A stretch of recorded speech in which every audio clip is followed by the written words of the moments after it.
absolutely amazing weekend of sport, Liam. It's been amazing, and for those of you who went along to some of the Women's League matches during the weekend, you would have seen just some of the most amazing skills, some poor skills, but overall a really incredible weekend of sport.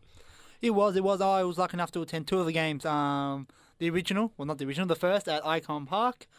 Absolute sellout. You actually got let in. I was let in. You got let in. I didn't think I would though. It was so packed. And I went to the Winning Over to watch the Dockers play the Bulldogs. Another sold out game. It was it was an unreal experience. Absolutely unreal experience. And overall, 50,000 plus fans for the entire weekend. That's an unbelievable number. The AFL will have to start considering maybe upgrading to bigger venues. It's going to be incredible.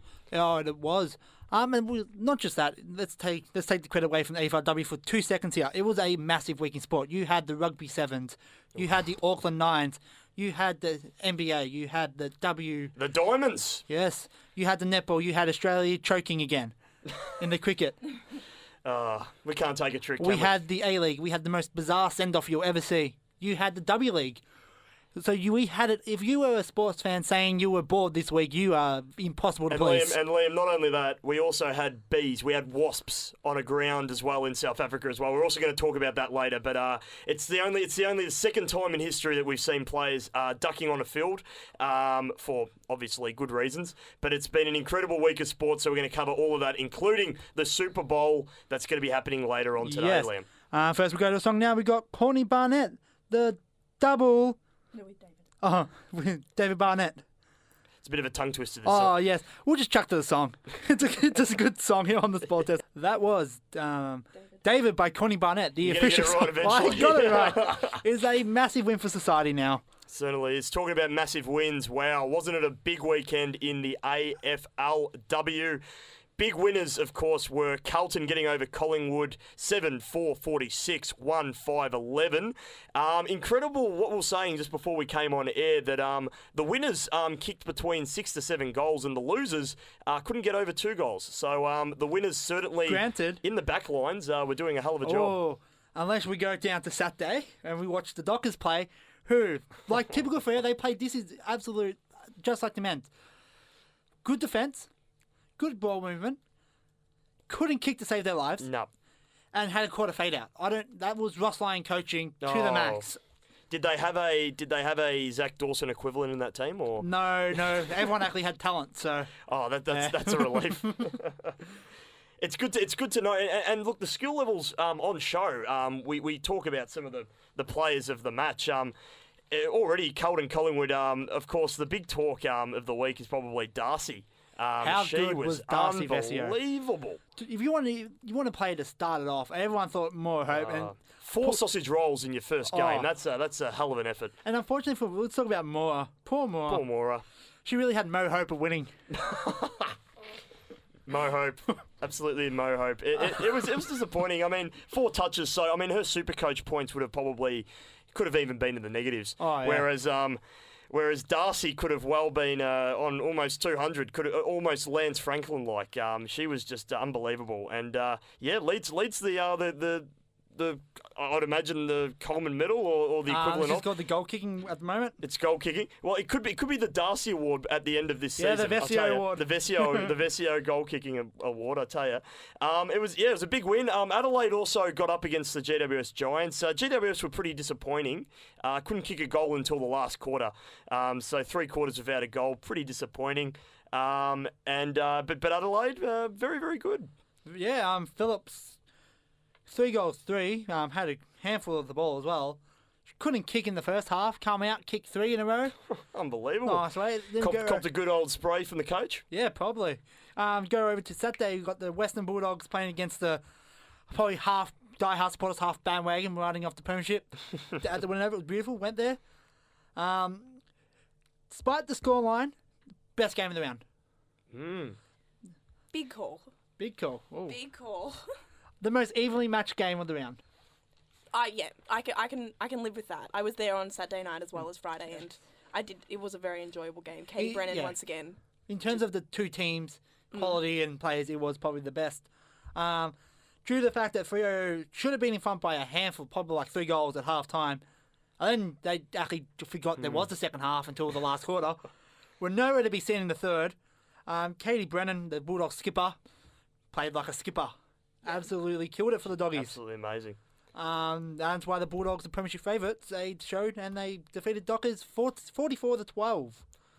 And as we were saying before, the Doggies could be the first team in history to have a AFL Grand Final, a VFL Grand Final, and also a AFL Women's Grand Final. So, I'll tell you what, they are looking like it at the moment. They did win the women's out of Melbourne and Bulldogs last year. They won that trophy. They did. Then we go over to the next day in the beautiful sunny Melbourne when the Demons took on the Lions. Wasn't it a beautiful Absolute day? You would have loved to be conditions. watching this game. They still managed to get about 6,500 fans there. So I really hope most of those people brought their ponchos. Well, even the second quarter have to be cut short because of lightning. Gee. Which the Lions made the most of it. They kicked a goal at the end of the second quarter.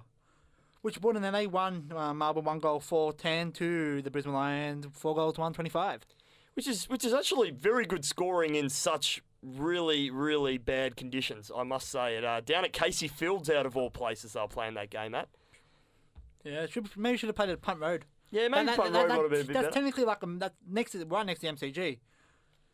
But I think some of the major talking points out of this round was, of course, the crowds. We were talking about the first game that you managed to get into, Liam, but a lot of people didn't. 2,000 people were turned away. It was a sold-out venue, like most of the games almost. It was, 24,568 people go into that game. It was very, very popular. Which is 20,000 more than the first recorded game in VFL history at Brunswick Street Oval in 1897 with only 3,000. And you wonder whether women were playing in that first game, whether it would have been more. Granted that Australia only had the population of 400,000 then. But that could... Still, people could have made it. Well, what day was it? On a Sunday, though. It was on a Saturday, so there's no excuse. That was between Fitzroy and Carlton. Oh, there you go. Well, it's the only one I got here that actually has a recorded crowd. Talk about the Carlton game back to round one. How good was Davey from Brianna Davey for Carlton with the 26 touches and a goal? 26 touches. That is unbelievable. And she only got 2 votes for the game. Fair enough, because Darcy is the talk of the town. But Bianca Jacobson as well got 1 vote as well. She snuck in there, played very well, very, very slick skills. So they've got a very talented side, Carlton. They're going to be a team to beat this season. Well, that's one of the biggest talking points I think I heard. Well, 2. One was more her performance, which is unfair on her due to the fact that she was, to the casual fans, she was the poster girl. So she was meant to come out and kick 10 goals and, be running off in the sunset.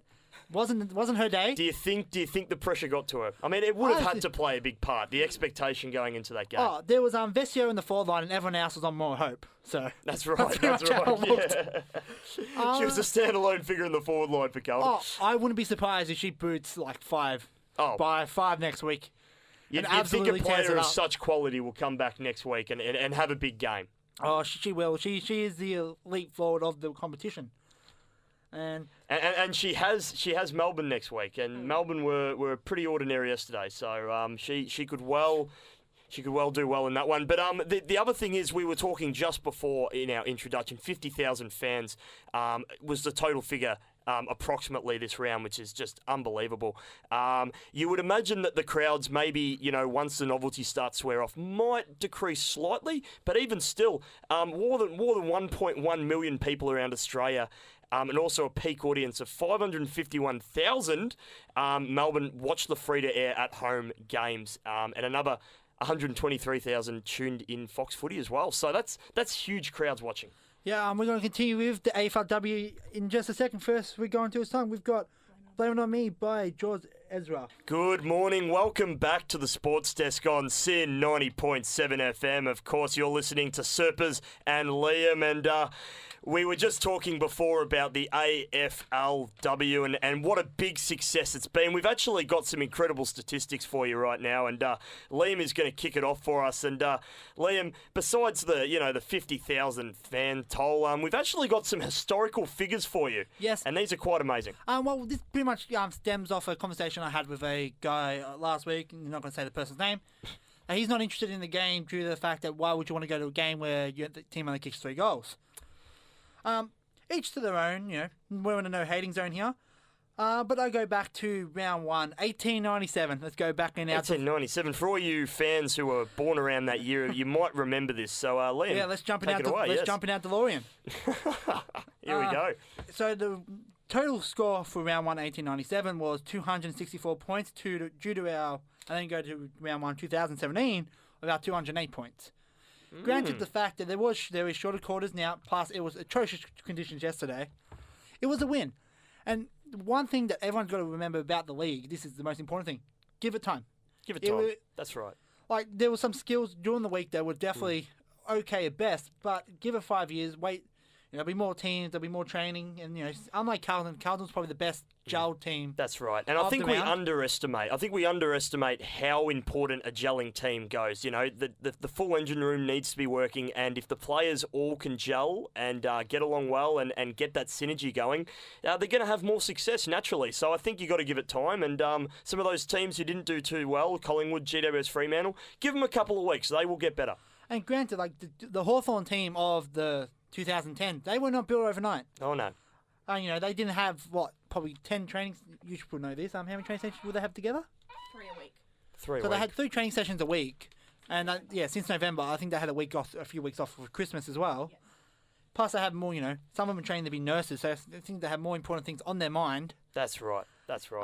So, given them a few years, there'll be a few players soon. Hopefully in the next decade, they'll become full-time players. That's right. The season will be longer. They'll have better training schedules. And before you know it, Vesco will be kicking 50 goals a week. That's right. And bear in mind, besides some of the players who are playing in the curtain raisers, being the Melbourne and the Western Bulldogs games, some of them haven't been playing that much AFLW prior to this season starting. So a lot of them are a little bit inexperienced and probably not exactly match, conditioned as yet. But, as they go on in the league, they will get a lot better. And, I'm really looking forward to the next couple of weeks. It's just going to get a lot better in skill. And I think the fact that they've exceeded expectations so much is really important for the AFL, because the AFL needs to back this. Yep. They need to pump a bit more money into it and things like that. And I think what the girls have done this weekend really shows that they deserve it. Well, we got to remember that this is 3 years early. The original idea for the AFL Women's was 2020. That is correct. And Gil McLaughlin was like, "How about we make it earlier?" Yeah, we would do it. And he seems to be a guy who is putting things forward a lot more quickly. And I mean, the thing is now they're already talking about adding 2 more teams next season. They're talking about bigger venues. I mean, this is probably the best start to a season that anyone could have hoped for the AFLW. And the thing that AFLW and all the supporters now need to realise again is there will be a drop off. There probably won't be a sellout for GWS Carlton next week. Carlton supporters might, they're not going to have much success in the men's. I don't think so this year. So probably you'll be, That's right. It gives the Carlton fans, all those proud Italians on Lygon Street, something to cheer about, It is a good season for them. But we were talking just before we went on air about 120 years of the Carlton-Collingwood rivalry. Yes. And it is quite ironic how both these two teams actually played off in the inaugural match for the Women's League, which is quite amazing. I 100% think this wasn't planned. They did not plan it as this There you go. It was just meant to be, Liam. Yeah. It's just meant to be. Which is just incredible. And no, it was a big turnout. And I think this is going to be a women's rival that could definitely go on in many years to come. Well, let's cast it back. And because myself and Lucy were at the Carlton game and we heard the original bell when Carlton went onto the field. Oh, yes. Very, very good moment, especially for the Carlton faithful. All the Italians, like you said, who are probably loving it.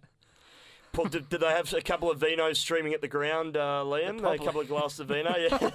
Down at the corporate box, yes. Oh, there was like a whole pizza box, selling pasta. It was the gelati stand. It was good. Oh, bellissimo. We'll cast our way back to round 7, 1897, when Carlton did play Collingwood at Princess Park, going down 41-35, where the women's destroyed Collingwood in not a close match with 46-11. So. Yeah, the Carlton girls righted that wrong.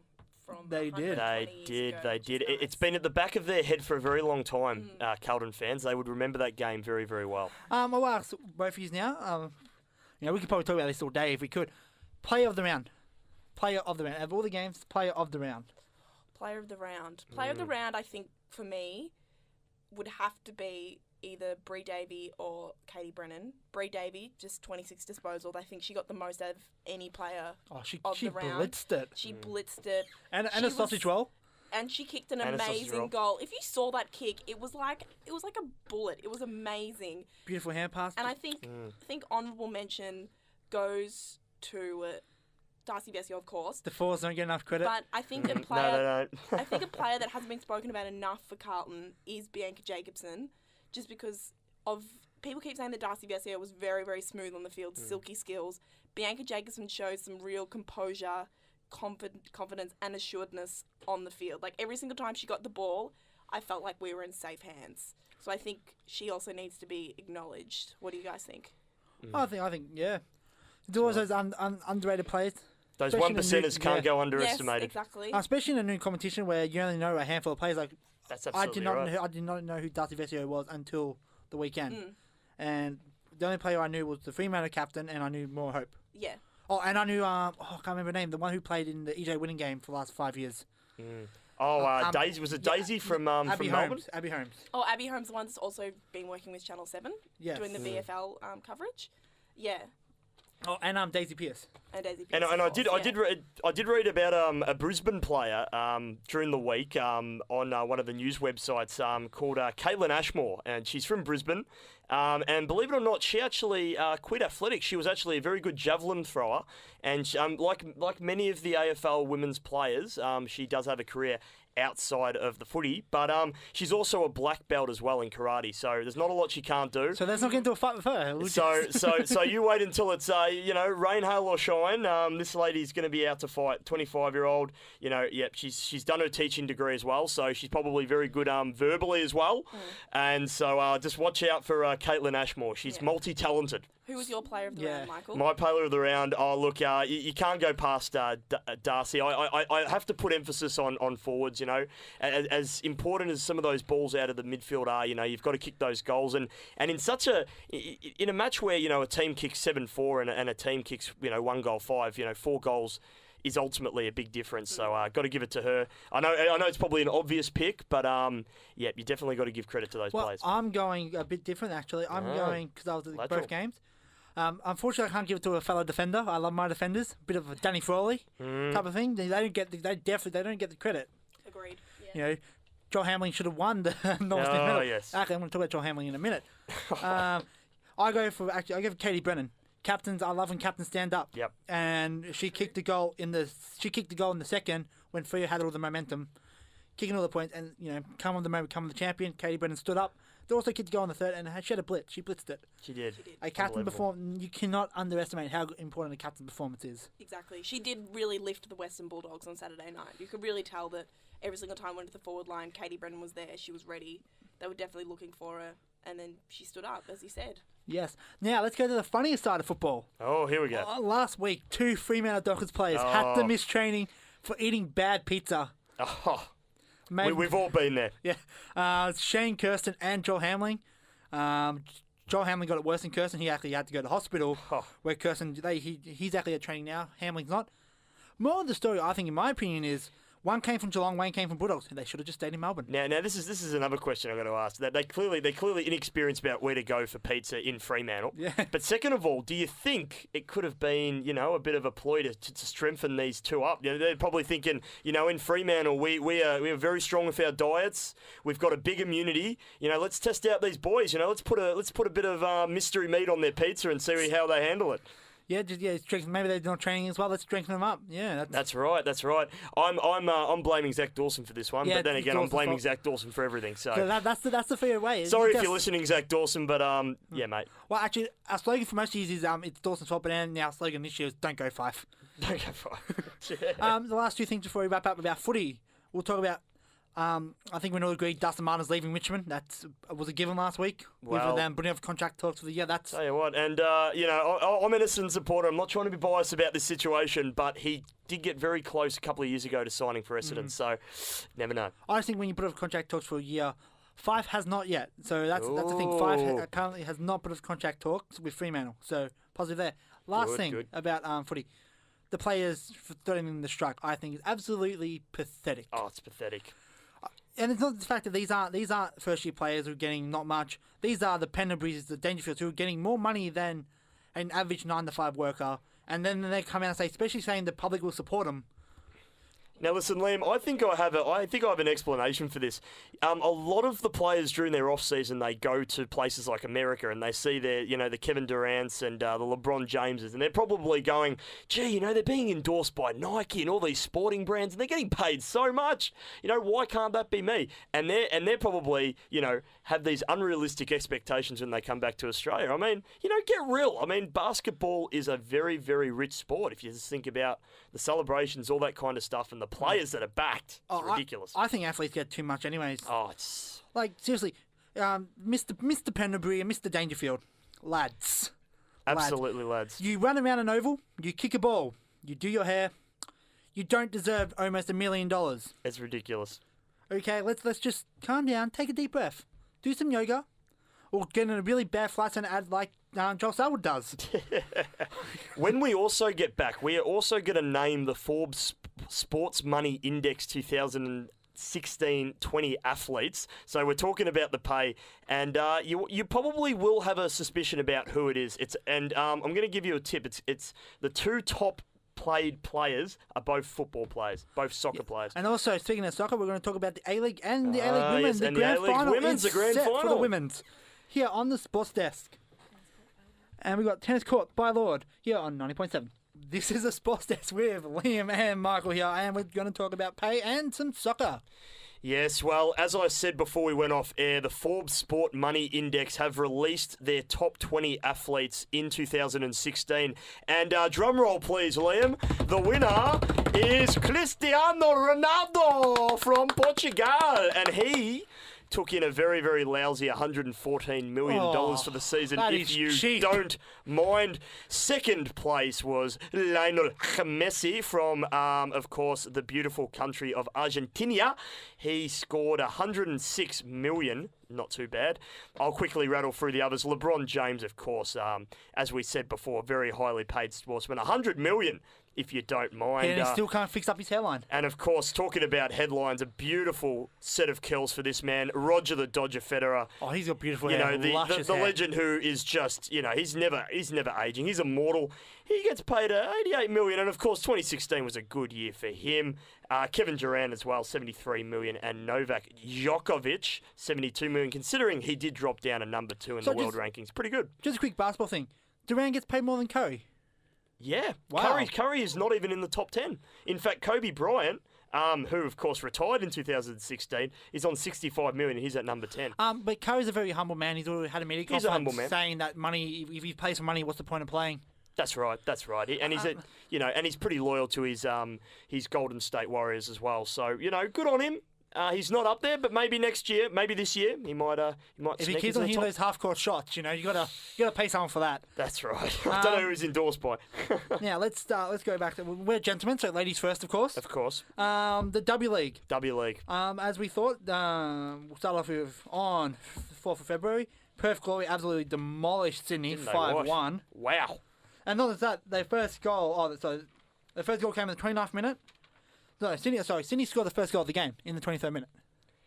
They did, yes, and it was a good win by wow. I was like, they kicked the goal in the 29th, 58th, 77th, and they were like, 3-1 is not enough, and then just blew another 2 to seal their way into the grand final. And then the next day, Canberra United, the minor premiers, the champions, lost to Melbourne City in overtime with Fishlock breaking the deadlock. Breaking the deadlock! He's been waiting to say this all day, ladies and gentlemen. All day. You couldn't ask for a better goal from Fishlock. And just what an interesting final this sets up. Perth v Melbourne, of course, at Melbourne Nib go Stadium. back to back? Could they? Which It's also a possibility. And it's going to be in Perth ground on the 12th of February, 2017. It'd be weird if it was like 2018. Well, that'll be a long way for a grand final. Seriously does, I'll tell you what. I have a question for the both of you. What do you think about the FFA changing the time of the Canberra game? Because they came out in the week and they were worried that the temperature was going to be too high for them to play in the middle of the day, so they did actually change it from, I think, 2 p.m. till 8 p.m. I think that's the risk of playing soccer. The main reason why soccer's in summer is for the publicity because you don't want to play during rugby and football season. I think it's a bit. The thing I think is, it's fair. The thing is here, it Yeah. was 36 degrees when they changed the conditions. But looking at it now, the heat was still at 30 degrees when they rescheduled it. So it's still very hot. It probably, I don't know, it wouldn't have made a huge difference. I mean, you see it some of the games that they play in Brisbane whenever they have, pretty, hot and humid conditions. They have, of course, those water fans where they squirt out the water. But, yeah, I mean, it kind of puts the fans out, doesn't it? Which is difficult. It's a lot to ask. But I suppose it's good they were looking out for the girls' safety. Yeah. Like, That's very nice. true. Safety yeah. first. That's what you want. And at the end of the day, you want the players' well-being to be put first. And so, Yeah. probably the right decision. And now let's go to the A-League with, again, Sydney keeping the undefeated streak alive with a 0-0 win. Well, 0-0 draw, not 0-0 win. The Western Sydney Wanderers defeated Wellington 3-1. The Derby, depends where you're from. Victory defeated Melbourne. Derby! Victory defeated City 2-1 in a very controversial game, which will be spoken about more in depth on Friday. But in short, Tim Cahill got a red card before even entering the field due to saying some bad words. Yes, I'm looking at the photo here in the newspaper, and I think I can read his lips here, and he does not look very happy at all. He's saying, "Hey mate, you're doing a fantastic job. You go take care of yourself." Yes, his front teeth are over his lip, and he's going. So he's obviously thanking him. Yes. For capital F. At the end of the night, Perth Glory won 3-2 against Newcastle, and Central Coast Mariners with another win, winning 2-1 against the bottom of the ladder Adelaide United. And the reigning premiers, apparently. Yeah, well done, Central Coast Mariners. Yeah. You're on 16 points. You've had 4 wins for the season. 4 draws, but 10 losses. It's okay. It's okay. Let's do a brief wrap-up of sport this weekend because we've got a big Super Bowl to talk about as well later on. Certainly do. In the Sydney Sevens on the weekend, South Africa defeated England in the final, 29-14. We go over now to the Auckland Nines, Oh. which, if you're a Melbourne Storm supporter, you'll be very frustrated because in the prelim final against the Sydney Roosters, they scored a field goal with a minute to go. Let's go into that. A minute to go. And then from the hurts you. kickoff, they got a try. From the kickoff. Oh, no. They couldn't even lay a tackle. That hurts. It That wasn't hurts. not even a down. It was from the kickoff. They passed it and easy as you like. And then Sydney went on to beat Penrith in the final 10-8. Now, of course, in the Quad Series over in South Africa, of course, the Diamonds have went into the game against England, and of course, we always love beating England if you're an Australian. They fought Almost very, as very good as being hard the in All this Blacks. victory. 47-46 victory over England at Wembley to finish the tournament undefeated and take home the title. And of course, thrashing New Zealand earlier in last week. That was a very, very important win as well. And also in the tennis, Jordan Thompson has completed a memorable Davis Cup debut, leading Australia to a 4-1 thumping of undermanned Czech Republic at the Kyrgyz. And so very good job by Thompson. We go into the quarterfinals now. Nick Kyrgios still in as well. But Groff was, I think, out in the recent round gone by. Yes. Back to the rugby sevens. Oh no, Auckland Nines. I mean, the Australian Gillaroos did a clean sweep against the Kiwi Ferns 3 games, 4-20, 0-8, 4-14. So a good win by the Aussies there after winning the first game last year and then losing the next 2. I don't know if you've ever watched the rugby league, the females versus the female Aussies versus the female Kiwis. Oof. I understand with the men's, right? You see the men's line up, and they look evenly matched. I watched this game, and every time they tackled the Australians, the New Zealanders tackled the Australians, I thought they were going to die. Oh God, the females were scary. Did the females do the hooker as well? Oh, I didn't watch the start. Oh, maybe because it was such quick games. I don't think they did. Yeah, no. Because you were in and out. And then let's talk about the biggest disappointment, Mr. Hazelwood. Can you please step up? Oh. If Josh Hazelwood was on a large shipping liner and he was an anchor, you just wouldn't trust him, would you? If he was a Titanic, he would miss the iceberg. He would miss the iceberg. Accidentally, Yep. of course. Of course. He would play a stupid shot and get out very cheaply. Let's talk about the first one where Mr. Stoinis, Sir Stoinis, Marcus Stoinis. absolutely blitzed it, almost went off his own bat and got a stupid run out. Go forward to today. Starko yesterday, Starko was winning a good performance. We were 24 runs to win off 3 overs. play it nice and safe. That's right, 33 off 33, and it was about 3 wickets in hand, and it was looking pretty good. Cummins was at the crease, he was looking all right. Cummins got 51 run partnership, and it was looking pretty good at one stage. But 281. It's anything below 300 is a very chaseable target. Zampa got out from ball, then Mr. Hazel stood up. And what does he want to do? Hey, my stumps are here. Hey, you just have a nice ball. There we go. Oh, and we lost the series. That seems to be, I know you can say because of we've got all the players out. Wade, Warner and Smith, but we should beat New Zealand, and we never seem to win in New Zealand anyway, so it seems to be our thing. Now, another thing we must talk about just before we go to the break, Australia over the last couple of years have had pretty dismal performances with the bat and some pretty serious batting collapses. Of course, in Hamilton, the locals could recall Australia losing 8 for 97 in that ODI series decider last year. And of course, just recently, we lost a whole clump about 6 for 58. That is another pretty sad batting collapse. But we need to look back. Since June 2015, Australia have been very dismal with the bat. I'm going to read out some of the batting collapses. And, it seems to be a recurring pattern, and we've got to do something about it. And it all seems to happen from the middle order. And so you'd remember during the Ashes, Liam, in Cardiff, we lost 7 for 101, and then in the second innings, we lost 9 for 145, so very low scores. Trent Bridge was probably the worst. We lost 10 for 56, so bowled out completely for 56. And in the second innings, we lost all of our wickets for 140. Even in our home turf, we lost 8 for 116 against New Zealand. What about the one just last year? Was that there when I think we didn't even make 100? Yes, in, very disappointing. Hobart. Of course, in the series that no one watched in Sri Lanka, we lost 9 for 52 in our first innings in Gili. In Colombo, we lost 9 for 112 and then 9 for 60. And then, of course, recently to South Africa at the Wacker, 10 for 86. Bowled out for 86. Now, I don't know what needs to be done, Liam, but we can't seem to make big totals, but we keep seeming to lose massive clunks of wickets. Well, I think it's a confidence thing. I know this is not an international, but the Melbourne Stars versus Hobart game in 2020. Hobart got a guy, I can't remember his name. He made his first ever century.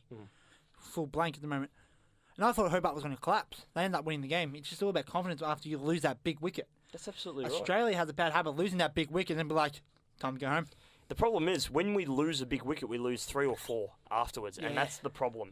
We need to have more confidence, and it's all a mental thing. Cricket is a very mental game, so if Australia can fix that side of it, come a little bit mentally stronger, hopefully in India we can play a little bit better. Yes, and we are lucky enough to be able to go to America, surprisingly, to talk about the Super Bowl next. Oh, yes, this is going to be very exciting. LI! This is Loose Change by Royal Blood. You're listening to Sportcast on 10.7.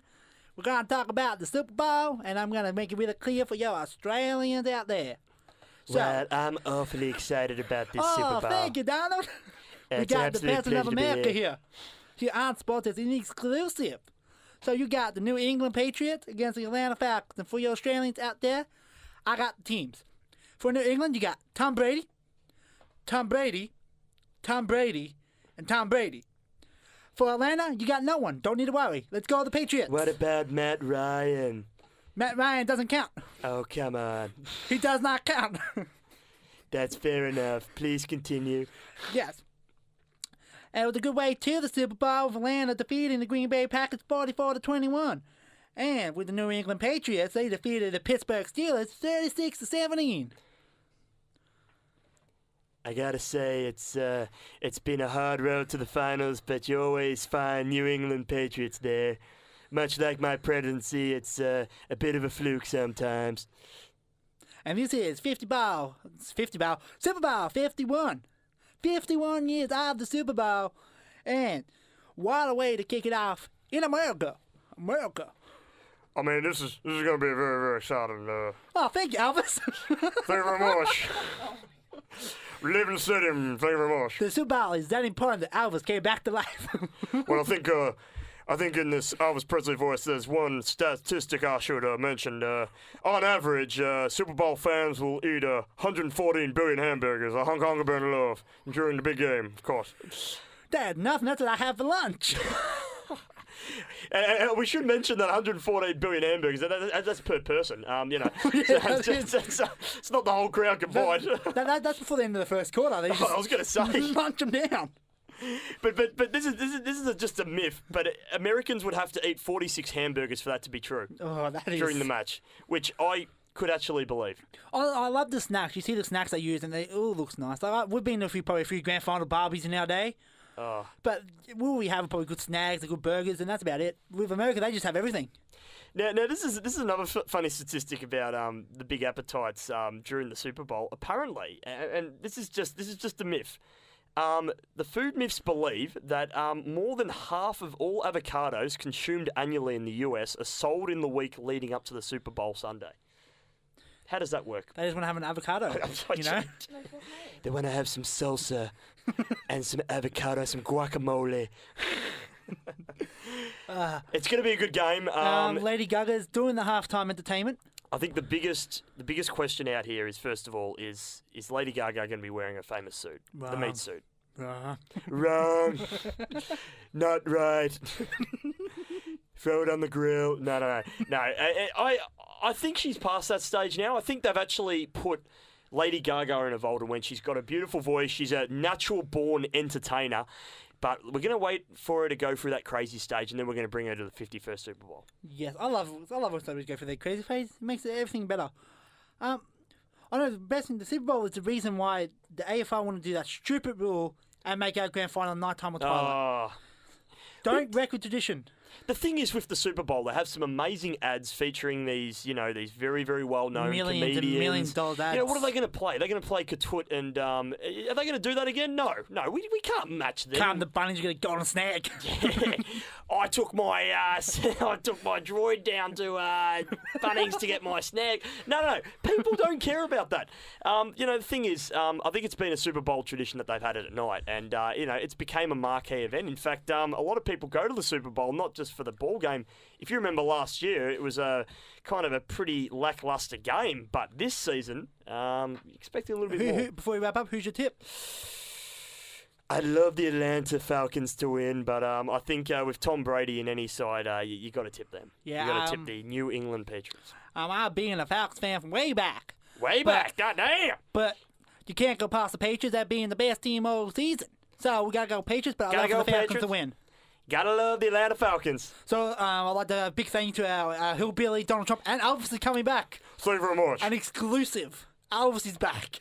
He's back. The conspiracy theories arrived. Hong Kong and We've had a massive show here today. We talked about the AFLW, the W League, the A League, the cricket, the netball, the football, the basketball, the snail racing, the horse racing, the dog racing, the cat racing. Every kind of racing. Every sport you can name of, we spoke about it here on the Sports on Sin 9.7. After this, we got Schools on Air. This is Liam and Michael. We'll see you guys next week. Thank you very much.